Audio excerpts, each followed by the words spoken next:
unidentified flying object.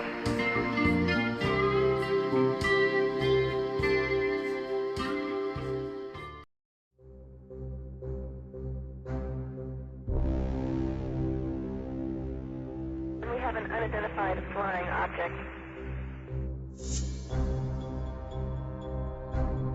Researcher on a mission with Dr. J.N. Ilias. We have an unidentified flying object.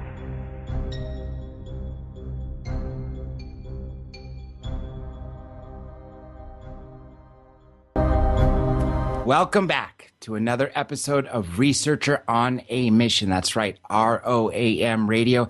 I am your host, Dr. J, and as always, we have an incredible show for you. Back by popular demand, one of the most requested speakers and lecturers, and a true revolutionary and pioneer in ufology, the one and only Dr. Stephen Greer. Dr. Greer, it's a pleasure to have you back on. Great to be with you. It's amazing because every time I speak to you, we learn something new. Now, there's several things I want to talk to you about, but literally just a couple of minutes before we connected, someone literally wrote a question, and I was hoping we can direct that question to you from the listener. I'm going to read it word for word. This is from Renee in Tucson. Dr. Greer, have you given up on government as a source of official disclosure? That's a great question, actually, and there's a big backstory. We'd probably talk for the whole hour to get her informed as to what the background really is to that. And here's what I mean by it. I've been doing this for about 25 years, and between 1992 and 2001, when we launched the global disclosure movement at the National Press Club in Washington, D.C., I had spent an unbelievable amount of time briefing the most senior people in the United States, Europe, all over the world, in government, members of Congress, and what have you. And what we were asking for in the early days, now you have to take this in perspective. I'm working full-time as a trauma doctor, emergency doctor. I have 4 little kids. I'm shuttling back and forth from North Carolina up to Washington, doing briefings for the CIA director, for the head of the Defense Intelligence Agency, members of the Senate Intelligence Committee, etc. So in the early days, what I was wanting to do, and this is also how Lawrence Rockefeller got involved when he realized what we were up to, was to put together the best available evidence we could, and for me to find firsthand government witnesses, astronauts, cosmonauts, CIA people, KGB people, and put them together and get their information and get their documents and get the evidence for the fact that we're not alone in the cosmos, we're being visited, and that there are very secret projects mishandling it. And that the hope was, during the transition from Papa Bush, George W.'s dad, who had been head of the CIA back in the 70s, and Bill Clinton, who became president in 1993, January of 93, during that period, there was some thought that there might be an opening, and particularly because the Cold War had just ended, that they could put a fig leaf on the secrecy about UFOs, blaming it on the exigencies of the Cold War, even though that was never the reason, and come out and come clean and end the cover-up and all of that. Well, actually, President Clinton was very open to that concept, and certainly his CIA director, R. James Woolsey, was, as were many other people. But the problem became with someone actually wanting to take the steps to do it. So I spent personally an enormous amount of time putting together this initiative. As you know from the Associated Press, AP sued the Clinton Library and got the original Project Starlight documents, which was the name of this operation prior to the Disclosure Project, which I founded in the year 2000. The Project Starlight documents There was one that was a letter signed by me and astronaut Edgar Mitchell and cosmonaut Marina Popovich and all kinds of people, basically recommending that the president take this seriously and change it. Of course, and Lawrence Rockefeller was very supportive of this. Now, I think his brother David Rockefeller of Chase Manhattan Bank was less amused, but Lawrence was the philosopher of the family and very, very favorable to this. But he was getting a lot of flack from his nephew, who was Jay Rockefeller, who was the chairman of the Senate Intelligence Committee, and other people in sort of the mainline world of secrecy. So Lawrence, however, really was a white hat in this, or wanted to be, but he didn't want to push too far. So we took the lead. Basically, I took the lead in providing the briefings and putting together the evidence and the people. And we thought, if we put the best evidence together and provide compelling reasons why the president and his national security team, as well as key people in the Congress, should get behind ending the secrecy and bringing this information out and the technology and with all of that, that perhaps they would do it. Well, the problem is, having been basically doing this for multiple presidencies, what I have concluded is that the political class are in two big problems. The biggest one is that they actually don't have access control over these projects. Now, what do I mean by that? Just because you've been briefed on them doesn't mean you control them. Don't conflate those two things. Those are very different things.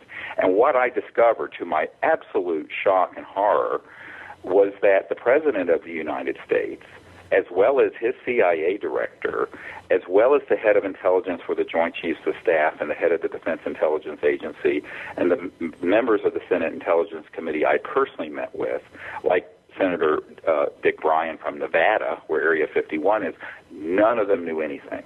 And when they asked, they were basically lied to. In fact, Senator Claiborne Pell, who was the chairman of the Senate Foreign Relations Committee, which when I met with him, ironically, I said, Senator, you have been deprived of dealing with the ultimate foreign relations issue, and I pointed to the stars above our head. We were out on a patio in California. And he looked at me and he said, Doctor, I believe you're right. I said, yeah, I am. But he also told me that he had made inquiries through official channels and never gotten any answers. But none of these people felt that it was bogus or that there wasn't something going on, but that it was just an ultra-black project, what we later came to know as an unacknowledged special access project that is not acknowledged to anyone who's not in that compartmented operation. So the problem became, okay, they're interested, they're kind of supportive, but as the CIA director said to me, how do we disclose that which we don't have access to? You get it? So the problem would become, if it was done that way, it would create the largest, most severe constitutional crisis since 1776, and I am not overstating that. So the politicians really don't want to touch that third rail and get electrocuted. Now you have to add on another part of this, and that is that the media, the big mainstream media, not you guys, are completely corrupted by interest in the corporate intelligence sector to ridicule this subject or to whitewash it or to, they'll get someone from a trailer park with all their teeth missing to, say they saw something, but they won't let someone who's a general or a cosmonaut on the air or an astronaut. So what you find is that the big media are poised to attack like a pack of hyenas, crunching on the bones of any politician or public figure that would dare even mention the word UFO or extraterrestrial intelligence and make them a laughingstock. So then you have to add that whole problem into this. The bottom line is, it's not that I have given up that these officials in government should do it. I am extremely skeptical that they will. And that's why, after we notified every significant agency in the U.S. government that we were going to come forward with people who had top secret clearances who had been part of these projects and had firsthand information, that those folks would do so legally without any penalty because the projects that were being disclosed were themselves illegal operations, and the National Security Act didn't apply, and they couldn't prosecute them. And to this date, none of them have been threatened or prosecuted. Very different, say, from Edward Snowden, who disclosed projects which, even though they were horrible, those projects were being briefed to the president and to the key members of the House oversight committees and the Senate oversight committees. So what you have with the UFO issue is something that Eisenhower warned about that's gone completely off the rails, that is a completely illegal operation, and which the president does not control, nor does anyone in the Congress. This means that you basically have this fourth branch of government. You know, you have your executive branch with the president, you have your legislative branch with Congress, and you have your judicial branch headed by the Supreme Court. Well, there's this fourth element, let's call it. This fourth element pretty much does what it damn well wants, and if you get in their way, you're lucky if they don't just flat out kill you. So after I had put all this stuff together, a good friend of the president, of Clinton's, came to my house and said, look, they're very supportive of what you're recommending, but they're concerned that if the president pushes on this issue too much, he'll end up like Jack Kennedy. And I started laughing. I mean, I literally laughed out loud at the table with my children. And this man said, no, we're not kidding. And I couldn't believe he wasn't joking. And I said, well, Kevin, we need to talk about this some other time, not around the children. And so what I learned is that the fear is really palpable, because even if they had the courage to do it, you know, there are these other things that would be set loose if they started moving in that direction. So there are an enormous number of problems with, let's call it, the authority figures that the people look to, and I think they shouldn't be looking to them for disclosure. What I have said since 2001 is that we, the people, are going to do disclosure. We're going to ask that there be support from the government and Congress, and that's fine. But the likelihood they're going to do anything is the likelihood of a snowball surviving in hell for more than a nanosecond, because they're simply not in a position to get access and control the projects they would like to disclose. And that scares the hell out of them, frankly. The fear is palpable. So this begins to raise the question, how is this going to happen? I said, well, it's going to happen by exactly what we're doing. We, the people, need to network to other people who've been at Lockheed Skunk Works that make all the super-secret UFO-type anti-gravity devices with their underground base called the Cube near Edwards Air Force Base. There, I named it for you. And the folks who are the contractors out at the Dugway Proving Grounds near Provo, and the people who are underground in the facilities near the Nellis Range, and Alice Springs in Australia, and people who have worked in some of these compartments in the Pentagon and the CIA. I mean, there are people there, and get them to come out in a second wave of mass disclosure by the people doing it. Now, would at some point there be, if enough people did that, would there be an impetus to where even the New York Times and the Washington Post and the other outlets that always ridicule this subject would have to take it seriously? Perhaps. And at that point, you might get official endorsement of this from people like the president and senior members of the Senate and House and what have you. But I think that for them to do it without there being that kind of massive groundswell of public pressure and, frankly, disclosure of further and further detailed information that's corroborated, not, you know, one person telling a great story, but multiple people who come forward who corroborate it, preferably with evidence, documents, photos, material if they can. And that's actually what we've been calling for. Now, a lot of people are scared to death to do that. I mean, I know the first meeting we had in California at Asilomar near Monterey in 1995 of these disclosure witnesses, the fear was palpable. In 97, when we were getting ready to do briefings for Congress, there was more fear palpable. There were more witnesses. There were more of these military people coming forward. And what we found, however, is that if you get them, a bunch of them together like we did, and this is what we pioneered, then they feel safer because they're not doing it as lone wolves. They're doing it as people working with other people who understand that they're doing it patriotically, because the operations keeping this information secret are themselves unconstitutional, illegal, and are destroying everything that America stands for. And so that is what has to be explained to people in those projects and organize them to come forward. So that is what we have done, and that's what we've been working on. Now, of course, that needs to happen, and I think what I've called for in my 2015 New Year's message is for this to happen and to get quickened. And so anyone who is one of these military or contractor government witnesses should contact us. There's a place at our website, SeriousDisclosure.com, for witnesses to write in. Now, we're not interested in secondhand, third-hand. We're not interested in people who can't have some corroboration of what they would be saying, at least a DD-214 or something to show they were in the military or employed by some contractor at the time that they saw what they saw. So, we have to vet them. But that's what we did with our initial 110. If you go to our website, by the way, SeriousDisclosure.com, we've got more than 6 of these witnesses up on our website. Anyone can see for free. Just go there and look at it.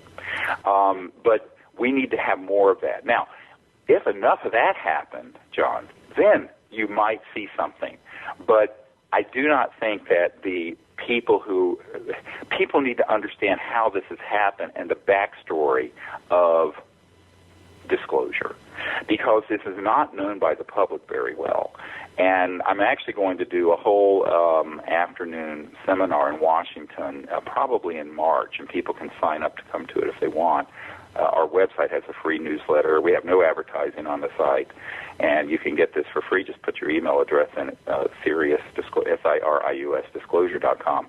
And what I'm planning to do is go through an entire background of how Disclosure Project got launched and what really happened behind the scenes, because it's an amazing story that you can just get from the few highlights I've shared.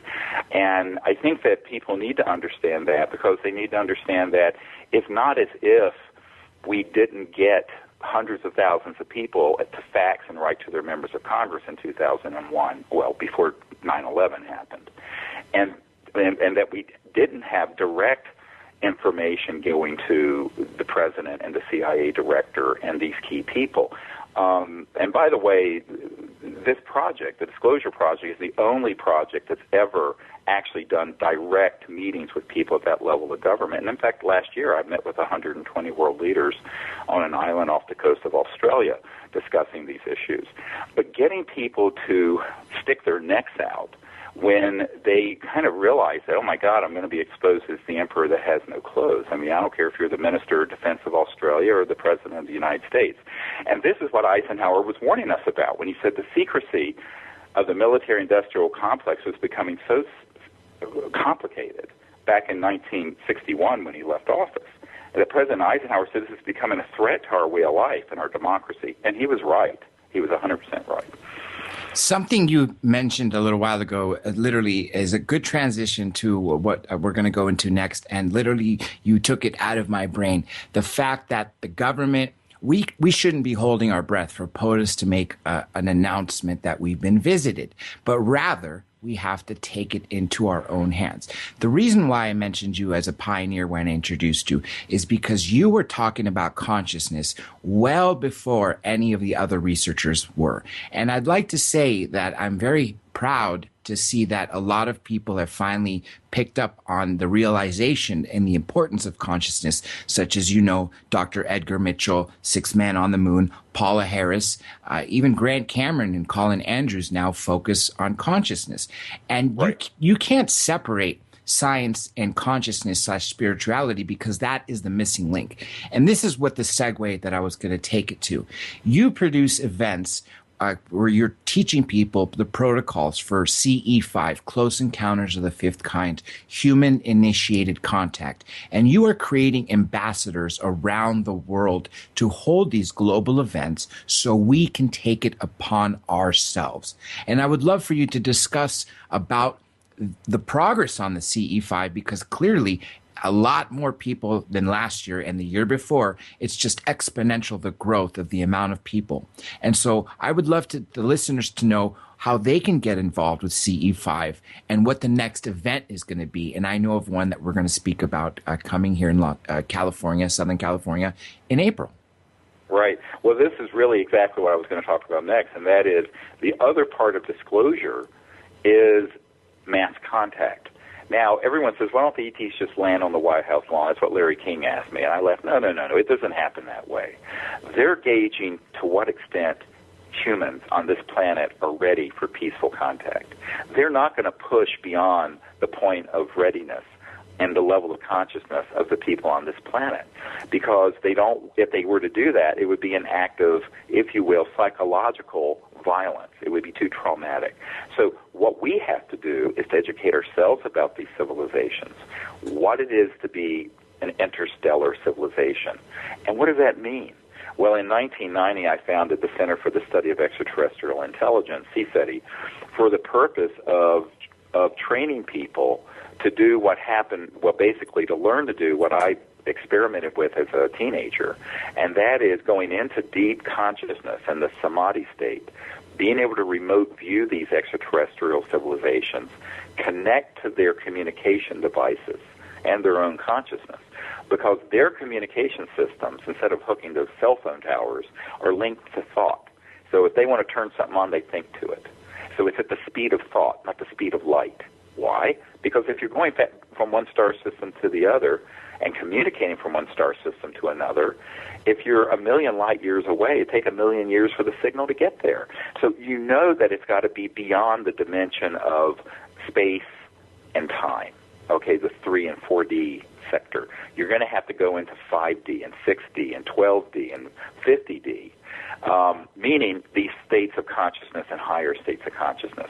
And anyone who actually knows and looks at the astrophysics, frankly, scientifically, of what it would take to become an interstellar civilization, and those are the ones we're talking about being here, know that you would have to have mastered not only going beyond linear space and time transdimensionally, but also communicating that way. Well, guess what?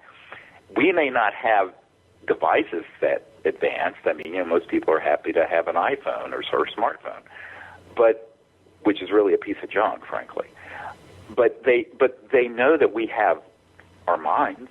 They know that we're sentient and conscious, and so we can become aware of awareness itself. We can be mindfulness of just the mind, and in that state go very deep, and then open up to where they are and to other dimensions and other points in space. 1,000 light years from here, 1,000,000 light years from here, 1,000,000,000 light years from here. And the only limit to us doing that is our willingness to develop that capability, which is everyone's God-given gift. Everyone can do this, by the way. I do not believe in this whole thing of gurus and certain people can do it and other people can't. Baloney. Everyone can do it. They just need to learn it. But what we put together, we have 2 apps. One of them is a free app that you can get. We just launched it this year, or in the past 12 months. And you can go to our website, SiriusDisclosure.com, SIRIUS, like the star system, disclosure.com, and get this app, download it for free, and you can see who is in your area doing this and interested in this. It's a great way of networking. The other app has a really small fee associated with it because we had to pay a developer to do it. But it's huge amount of material. It teaches you how to remote view, how to meditate, how to make contact, what protocols to use, how to form your own team. And it's also available. You can go to the website and click on a link, and you'll have it on your smartphone. So what's really amazing in the last year, there are literally thousands of people all over the world who have formed these teams on every continent and almost every country. It's really beautiful to see. And so that's another way of ending this sort of secrecy, because if more and more people do this, the ETs that are watching the development on Earth of our civilization will say, at a certain point, now what that point is, I can't tell you, but at a certain point, there'll be a critical mass of people doing this where they'll say, they're ready, and we'll do it, and we'll really come forward more and more boldly. They're waiting for us. See, I always tell people, we're responsible for the secrecy. Why are people looking at television and idiotic, cats playing the piano on YouTube instead of getting together and going out under the stars together? So, or why aren't they networking with people in their own community and finding out what are their top secret people that they could get to come forward as disclosure project witnesses?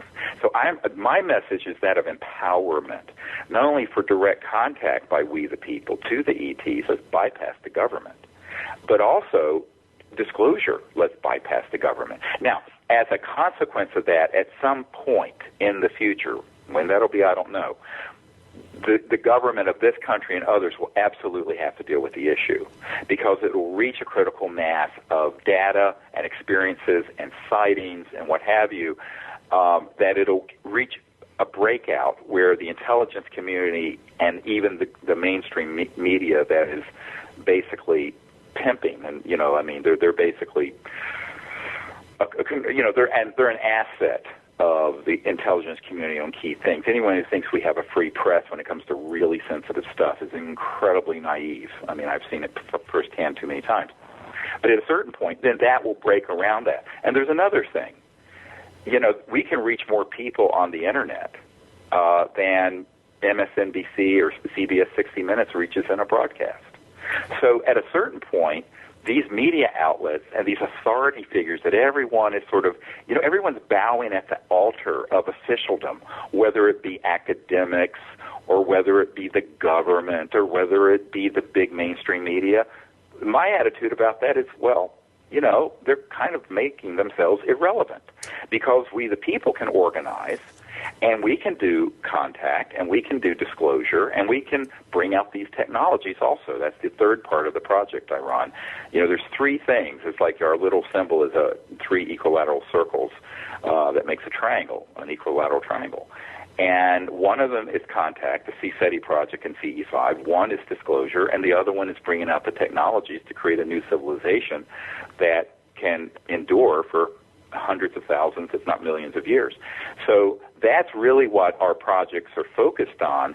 And now everyone wants an either-or perspective on this. I'm not saying that we shouldn't ask our governmental officials to do something about this, but I just think we have to have realistic expectations, and we have to know what the milieu, what is the environment in which these leaders are functioning. Highly politicized, they'd be crucified as Senator Moonbeam if they were to come forward. Congressman Dennis Kucinich from Ohio, who ran for president in 2008, he personally had a sighting. He unfortunately got outed by Shirley MacLaine. I knew all about it from beforehand. And, I had been meeting with him since 2001. He became chairman of the subcommittee for government reform and oversight for domestic events and domestic governmental affairs. But when I asked him to hold a hearing, he still wouldn't do it, even though he knew these were real. He knew, because it would be the end of his career, and he knew it. And this was a very enlightened, friendly congressman. Same thing, I've met with Republicans who have had very close members. Congressman Dan Burton, who had been, back in the day, chairman of the Government Reform and Oversight Committee of the House, a Republican, very conservative from Indiana. He came to the private briefings we held in 1997. He had a very close friend in his office, a woman who he had been friends with and worked with him on his staff for many years, who had a very close encounter. And he knew this was real, but he still wouldn't do it because of the fear of the ridicule attached to it. And even if they overcome the fear of the ridicule, then they're going to get a visit from somebody in a suit, and they're probably going to get threatened. Now, that sounds like something out of a spy novel, but let me tell you, it happens. It's happened to me. It's happened to many people I know in circles who've been pushing on this issue. So at a certain point, then the big question becomes, who has the courage to take on this fascistic fourth element of this global government that no one has elected or appointed, that's run amok of the law and the Constitution? It's going to have to come from the people, just like we, the people, overthrew the tyranny of King George in 1776. So I tell people, you're not going to do it sitting on your hands, and you're not going to do it thinking someone else is going to do it for you. And this is where I tell people to be very careful with this idea that we can say, hey, let's get together and ask the president or ask our representative to do something, and that's all we have to do. No, there's a heck of a lot more work and heavy lifting we, the people, have to do. But you know what? Think about history. If you go back as many thousand years as we've had recorded history, there has never, ever been a major change in society that's come from the centers of power. It's always come from people in left field or controversial movements that have been on, quote, the fringe. Well, that's us. Okay, we need to own it. It's fine. And that's actually how change really happens. It doesn't happen from people who are in power because they are so beholden to these powerful interests. And usually they're comfortable. They're usually pretty wealthy, and they don't want to rock the boat. So there has to be people who are willing to rock the boat, and that would be you and me and everyone listening on this radio show. And this is exactly why we do this. You made several important points. I just want to let you know we got a little over 20 minutes left, and we have several important topics. First of all, about Kucinich, you're absolutely right. The poor guy, when he was on a debate and he mentioned about his sighting, he was just taken down. And the people that are visited when they talk about this publicly, you're right. They're scared to speak after these visits, and some clearly disappear. And with regards to the speed of thought, that's actually a question Ms. Harris, who's going to be joining us tomorrow night, Paula Harris told me to ask you about, the speed of thought travel, which is something you mentioned. Now, you know what? It's even the wrong paradigm. There is no speed because thought emanating from consciousness, particularly when you're in a deep level of consciousness, is instantaneous anywhere in the cosmos. So it is instant. Absolutely instant. So there is no time factor when you transcend time and space. This is the whole point of the non-local, this is a physics term, the non-locality of mind and consciousness and thought allows for instantaneous communication, instantaneous real-time viewing anywhere in the cosmos. And in fact, even looking backward or forward, but that's another discussion. And that's what I train people. We're going to do in April in Joshua Tree, right near Joshua Tree National Park. We found this amazing estate that is on 600 private acres that we're going to be gathering with in April there. And what I'm planning to do is take people through that whole process of how to go into that state of awareness and then how to use consciousness and thought as well as our laser systems and other technologies we have to make contact, and then how does that contact come back to you? And so that whole event, by the way, starts on the 10th of April and goes for a week until the 17th. And it's just going to be amazing. Information about it's at our website. I think we just announced it last week, and there are only 3 positions left, to be honest with you. But we're also going to be doing that in Colorado, and this is the first time we're going to do it there. In Colorado in June, on June 14th for a week, we're going to be in this place near Mesa Verde National Park where the Anasazi Native Americans vanished, and it's near Durango, and we have found a retreat center where we're going to be for a week. So people who want to come to that in June, that's on the 14th to the 21st of June, and that's going to be really fantastic in Colorado because and that's where Paula Harris, I talked a couple of years ago, I brought her out to southern Colorado, and we were there doing this while we were filming the movie Sirius, which people can still see at our website if they want to go and see it online.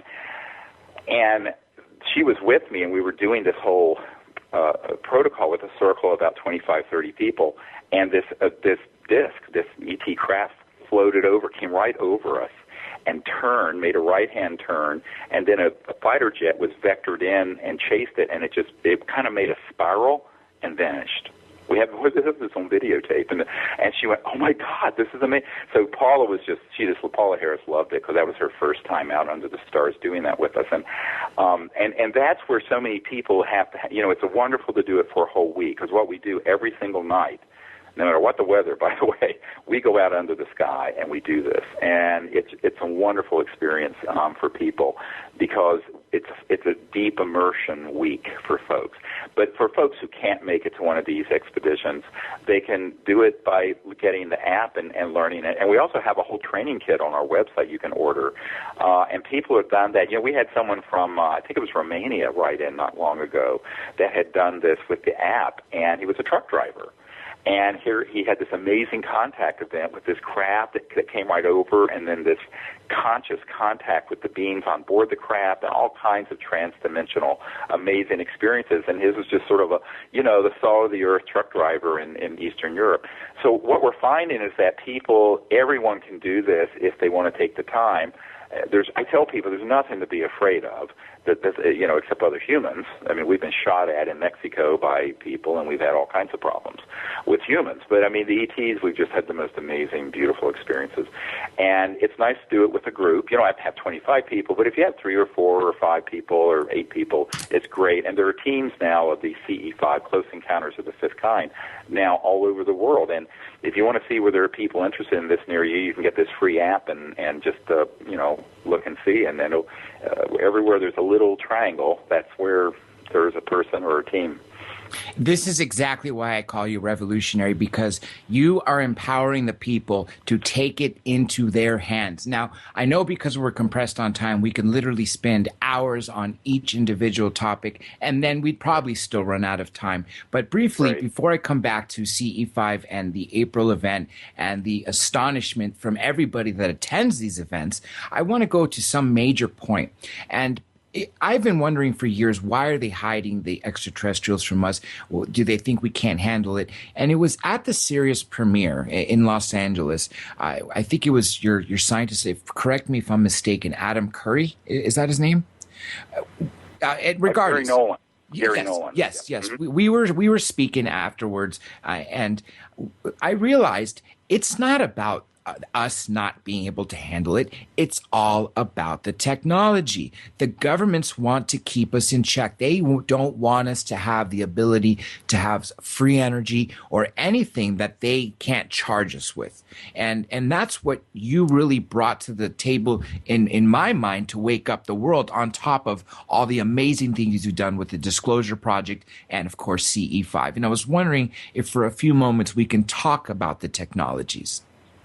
Well, this is really where the rubber meets the road. If you go all the way back to the Wilbur Smith top-secret document from Canada from 1951, or 50, is right in that early 1950s period, it talks about the fact that there was a top-secret team headed by Dr. Vannevar Bush, who headed up the atomic bomb Manhattan Project in World War II, and some other people who were working on the modus operandi, the technology, propulsion, and energy systems behind the UFOs. This is an undisputed, official, top-secret document that accidentally got declassified some years ago. We have it, and it's up on our website. Go look at it. So I tell people who are skeptics, I said, it's all there. I mean, I don't say anything that we can't establish. So you have to think, in this document, it literally says that the secrecy surrounding that project that was studying how the UFOs operate was more top secret and sensitive than the development of the hydrogen bomb. Not the A-bomb, the hydrogen bomb. Remember, a hydrogen bomb's like 100 atomic bombs. It's the ultimate doomsday weapon. And we hadn't even detonated the first hydrogen bomb until 1952. So this document was before then. And so the reason for it is because if this technology were to come out, it would be the end of all oil, gas, coal, centralized utilities, power lines, car engines, train engines, boat engines, anything that uses something that you burn, or nuclear power plants that split the atom to create heat to boil water. It's just basically a big steam engine. It's all a nuclear power plant is. All of it would be obsolete. And by the way, so would solar and wind. So you're talking hundreds of trillions of dollars in commodities and assets that we've rendered obsolete. So now we're talking about a revolution in the macroeconomic. This is what Paul Hellyer, the Minister of Defense of Canada, and I, when I first did my first press conference with him in Toronto years ago, before almost anyone knew about him, he and I had a private conversation at his home, and he said, yes, he was trained really as a macroeconomic theorist, and he said, it must be, and he had never thought of this either. And I said, well, with all due respect, the Honorable Paul Hellyer, as Minister of Defense, was left out of the picture on this, just like others have been. But I said, this is the reason you were lied to, because if this were to be known, why would anyone need oil or coal or any of this stuff? Now, the problem goes back before even, say, Roswell. It goes back to the early 1900s, and late 1800s, when Faraday and Maxwell, and then people like Tesla were experimenting with very high voltage systems that at certain frequencies and resonances will create a vector into what's called this zero-point energy field. And guess what? You get more energy out than you have to put in as a human. There's still conservation of the law of physics because there's an energy field that's virtually infinite called the zero-point field and in the quantum vacuum. So now, what's interesting is that back then they didn't really have experimental data to explain zero-point energy, but Professor Casimir decades ago proved it. This is, again, was in mainstream physics journals. So why are we still burning oil from Exxon and Saudi Arabia? Very good question. Well, that is the $600 trillion question, John. And if you were to disclose that the UFOs were real, the very first thing anyone's going to ask is, well, how the hell are they moving? They're silent. They can go hundreds of thousands of miles per hour and make a right-hand turn. They're anti-gravity. They're obviously not burning any fuel.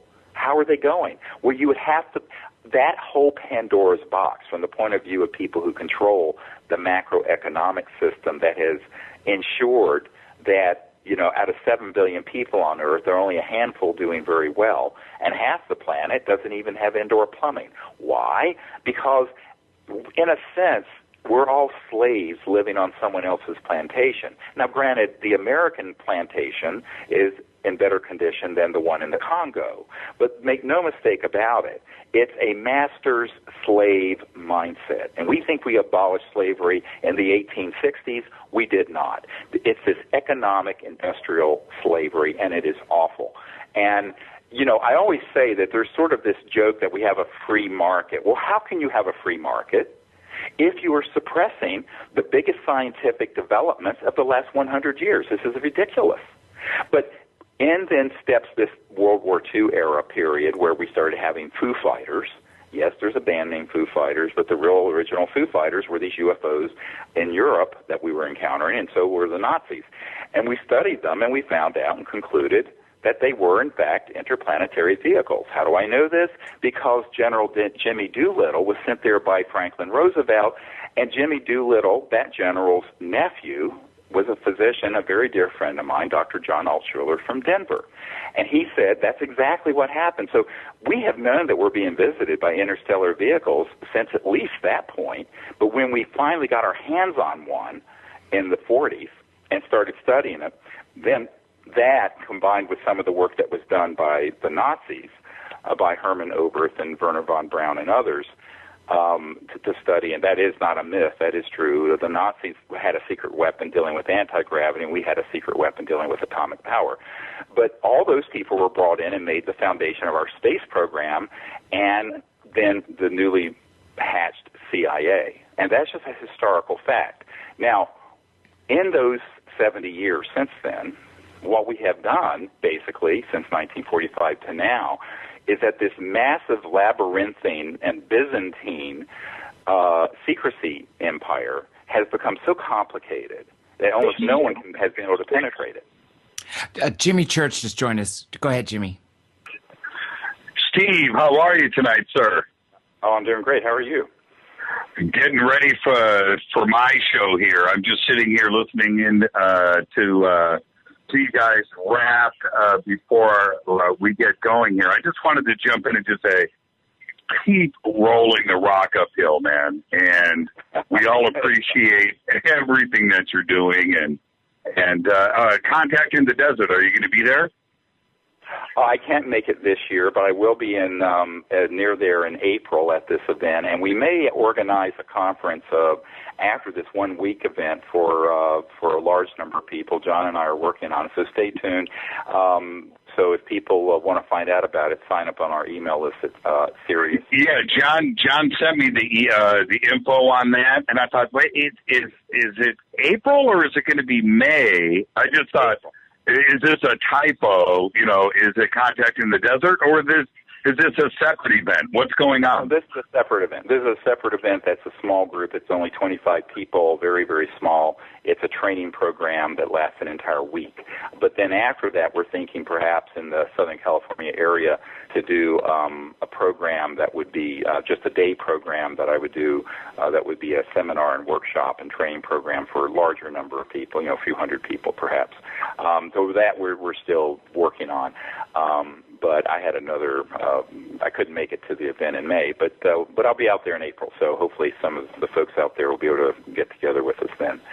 Okay, we'll get the event up on our website. I know that John is doing it too as well, and he invited me to it. So I will see you there. Great, wonderful. It's great talking to you, Dr. Greer. Like I said, keep rolling that rock uphill, man. We really appreciate everything that you're doing. Hey, John, I'll talk to you tomorrow, brother. Thank you, Jimmy.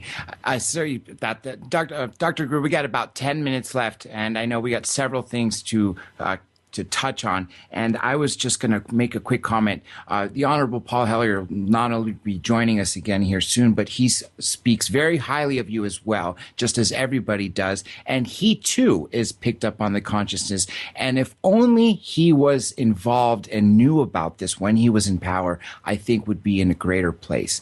Now, I want to go back to the Galactic Federation because truly we are a primitive species when we're fighting, having these terrorist attacks, warfare, and as you know, the government wants to keep us in check both because of the technologies and they use fear as a tool. And we are being invited to join this peaceful federation of these extraterrestrials. But in order for us to do that, we have to achieve peace. And that is something that you've been teaching people. And this event in April, like you said, you have a small group of people, and each one of these people leaves literally transformed. And that's why it's so important, because each time one of these people attends these events, they leave and they end up starting their own. And that's how you're building this global infrastructure, which I think is truly amazing. I know we only have a few minutes left. Like I said, it's under 10. We're closer to 8 minutes. But if we can briefly talk about false flags and then come back full circle to CE5, why it's so important that people learn it, whether it be through the app, the protocols, or attending these small groups, which I think are the best possible way, and how that's going to take us to the next level.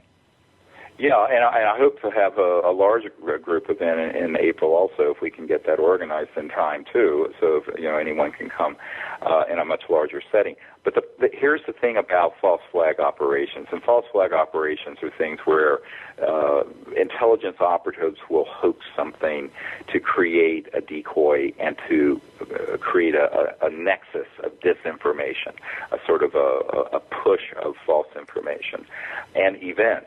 And this is exactly where Werner von Braun on his deathbed, his biggest concern was that at some point they would pull the trigger on something that was hatched in the late 50s and 60s, and that is to stage a false, quote, alien attack, like the movie Independence Day and all the other science fiction rubbish.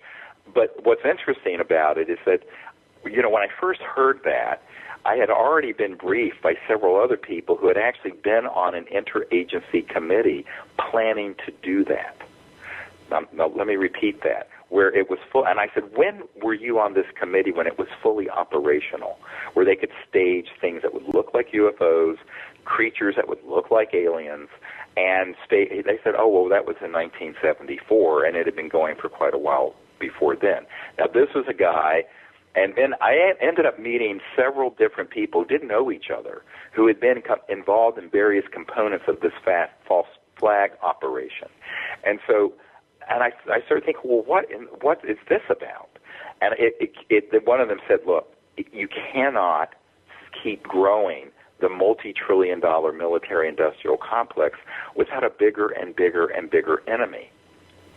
And, you know, the Soviet Union had collapsed. Okay, then we had this global terrorism threat, so we could, you know, invade whatever countries in the Middle East and spend a few trillion.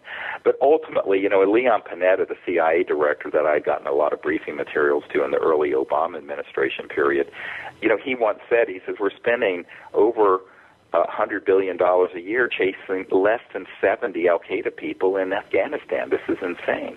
So the bottom line is, how do you grow that machine, this military-industrial machine? Well, you've got to have a bigger threat. Well, so the ultimate one would be an interplanetary threat. And that's what they've been preparing the masses for through documentaries, through movies, through false information, through the UFO subculture, frankly. And I think that the reason for it is that they know that you have to prepare psychologically people to hate something enough to be able to then pay in blood and treasure for the next war. So this is, as insane as this sounds, this is the thinking behind folks, some of the people in these covert programs.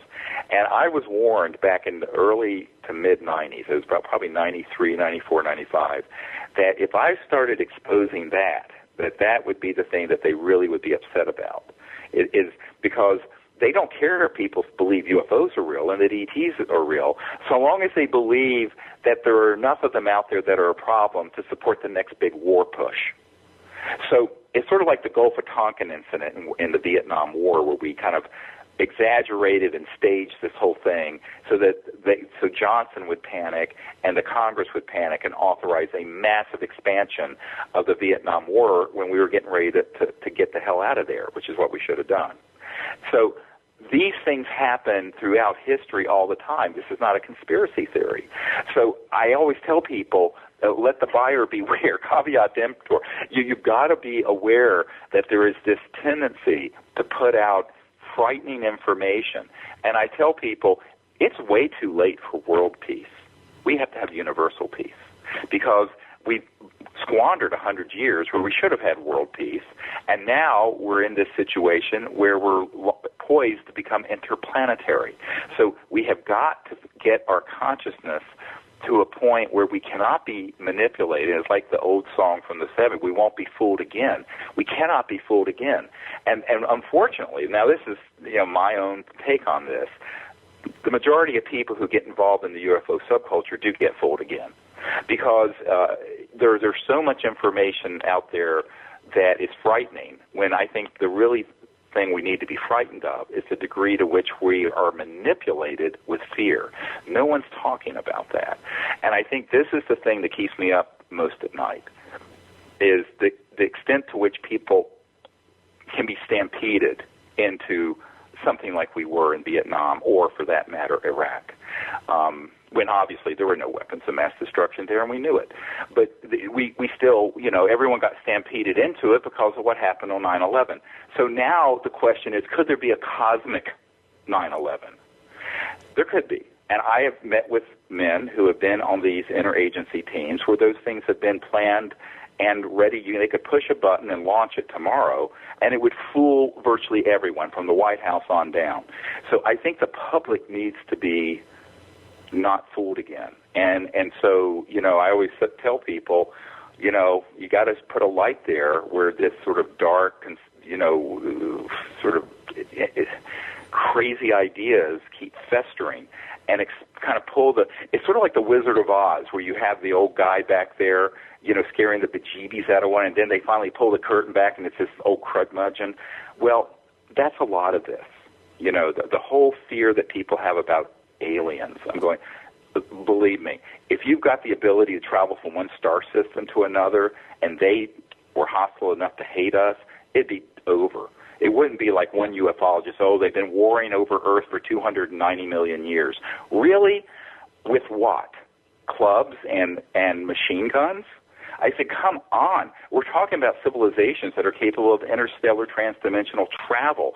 The technology associated with that level of sophistication, you could terminate all life on Earth in a nanosecond. It would be point, set, match, and frankly would have been when we detonated the first atomic bomb if these ETs were truly hostile. Now, this does not mean that all these civilizations are particularly like what we're doing, but I don't like what humans are doing 90% of the time. Come to my emergency department on a Saturday night and see all the stabbings and gunshots and strangulations and horrors and rapes. I mean, humans have a lot of growing up to do. So it doesn't mean, however, that they are overtly hostile to the human race and Earth, but they're very concerned. Here's what I think people need to flip the question around. What are they concerned about here? I think they're concerned about humans developing these technologies and becoming an existential threat to other star systems. That's what I think the concern is. I would have to agree. We're down to the last little over a minute or so. I can't stress the importance for everyone out there listening of taking CE5 lessons and literally taking disclosure into your own hands. Dr. Greer, you, like I said, you are a true revolutionary and a pioneer, which is why so many people are following you, and you're leading by example. And I was hoping you could spend about a minute and a half or a minute or so giving people one final message, and of course, one more time, where to find you. Yes, if people really want to drill down on all this information, there's just thousands of pages of it at SiriusDisclosure.com, SIRIUS Disclosure.com. And if you want to find out, what are the projects we're going to be doing in your area or what have you, just sign up on, there's a free newsletter and email list. You can put your email address in. We do not sell it or share it. And, you'll then be in the loop. If you want to become part of the CE5 contact teams, there's a free app where you can network with everyone in the world that you can get on the website. And then there's an app that's a training program that you can do that puts all this on your smartphone, actually turns your smartphone into a magnetic field detector so that when ET craft are approaching or even in another dimension and nearby, it'll start going off and altering the magnetic field. It's amazing technology, and it's very, very inexpensive. And then if you can come, to these events in Joshua Tree in April or the one-week training programs or the one that we're doing in Colorado in June, that's a really great experience for people who can get time off work and make it out there and join us. It's a small group. It's only 25 people, and it's an amazing experience for folks. I strongly recommend everybody out there listening, go to SiriusDisclosure.com. Dr. Greer, it is always a pleasure. Everybody out there listening, you will hear the archive show of this at Dr. J Radio Live, DRJ Radio Live. Follow me on Twitter or Instagram, and you tell me who you would like to hear joining us on both shows. Today's Tuesday, 9 to 10 p.m. Eastern, or Wednesday night / Thursday morning, 1 to 3 a.m. Eastern. We have lots of great guests coming. The Honorable Paul Hellyer will be returning tomorrow night. It's a double with Jim Mars and Paula Harris. And, of course, there are so many other people, including Eric Von Doniken and so much more. Everybody, this is Dr. J, Rome Radio, signing out.